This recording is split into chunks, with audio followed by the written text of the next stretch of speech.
The sterile scent of disinfectant usually brought Nurse Clara a strange sense of comfort, a familiar embrace in the chaos of the ER.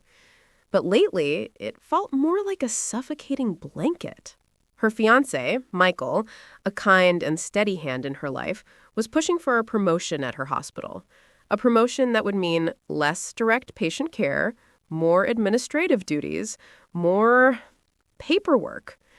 "It's practical, Clara," he'd reasoned one evening, swirling the wine in his glass, his eyes fixed on some distant perfect future. "It's stable, and your parents will be so proud. Imagine, head nurse. Think of the respect, the hours. You could finally have a proper weekend." Clara traced the rim of her own glass, the chill seeping into her fingertips. "But Michael, I like the chaos. I like the weekends on call. That's where I feel alive." He chuckled, a sound that felt more dismissive than amused. Alive?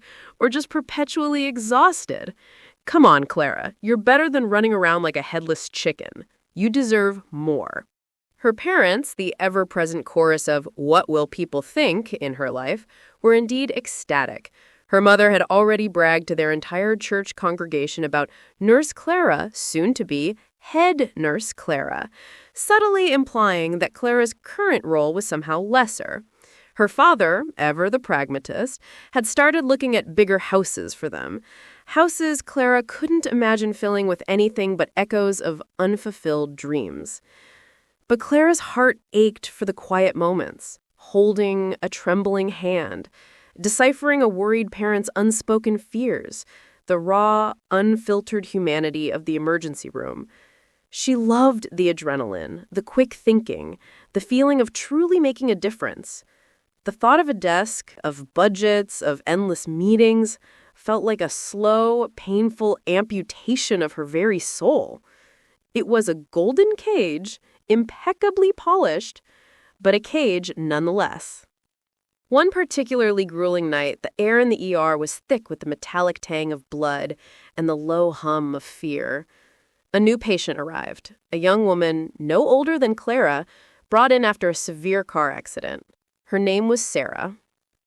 Sarah was conscious, but barely, her eyes wide with a terror that went beyond her visible injuries. As Clara worked efficiently around her, cutting away torn clothing, Sarah's hand shot out, grabbing Clara's arm with surprising strength. My baby," Sarah whispered, her voice barely audible, a rasping plea. Clara's blood ran cold. She quickly checked Sarah's chart, scanning for any mention of pregnancy. Nothing. The paramedics' report was comprehensive, but silent on a child. "What about your baby, Sarah?" Clara asked gently, trying to keep her voice calm despite the knot tightening in her stomach. The doctor, Dr. Evans, a man whose skepticism was legendary, glanced over, his brow furrowed.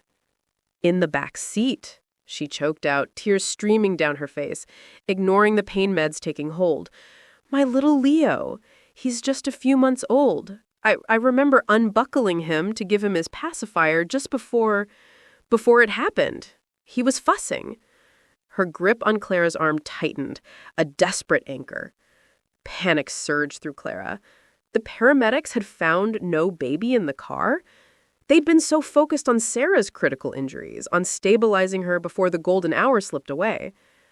"Dr. Evans," Clara said, her voice cutting through the controlled chaos of the trauma bay, "she says there was a baby in the back seat."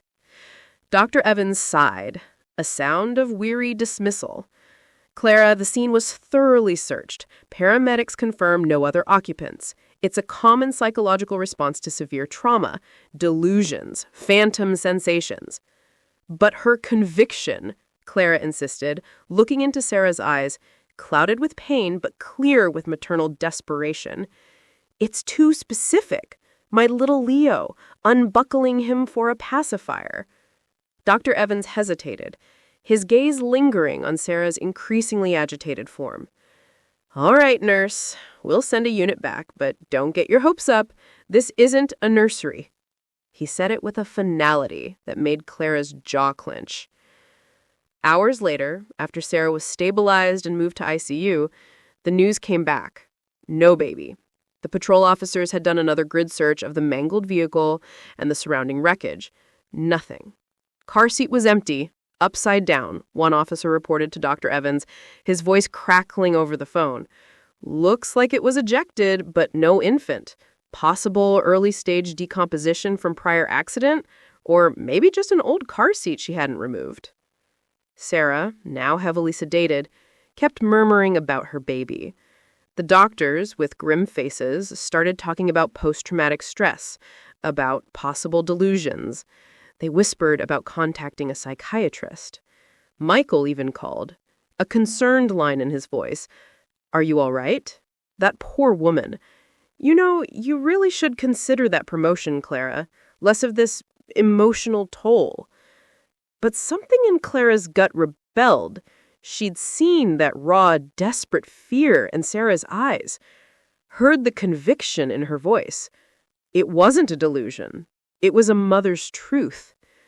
The image of Sarah's pleading grip on her arm, the quiet intensity of her whispered words, played on a loop in Clara's mind. Instead of going home at the end of her shift, she found herself driving to the accident site. The sun had long set, plunging the rural road into a deceptive stillness. The police had cleared most of the major debris, but the memory of twisted metal, of shattered glass, lingered like ghosts in the dim moonlight. The air was cool, carrying the scent of damp earth and something vaguely metallic. She pulled her car over, killing the engine, plunging herself into the oppressive silence. Her phone buzzed. Michael. She let it go to voicemail. The thought of his disappointment, of her parents' inevitable "what are you doing?" echoed in her mind, a chorus of doubt. But she pushed it away. This felt right. This felt like her. This was the instinct, the unwavering certainty she felt when a patient's life hung in the balance, an instinct that had saved lives before. She grabbed a powerful flashlight from her emergency kit and began to walk around the perimeter of the accident site. Her nurse's eye, trained to spot the smallest anomaly, scanned the ditches, the overgrown verges. Every shadow seemed to twist into a hidden shape. The crunch of dry leaves under her shoes sounded deafening. A chill ran down her spine, not from the cold, but from the unsettling feeling of being alone in this desolate place, searching for something everyone else had given up on. She remembered Sarah saying, "He was fussing." A baby fussing in a car.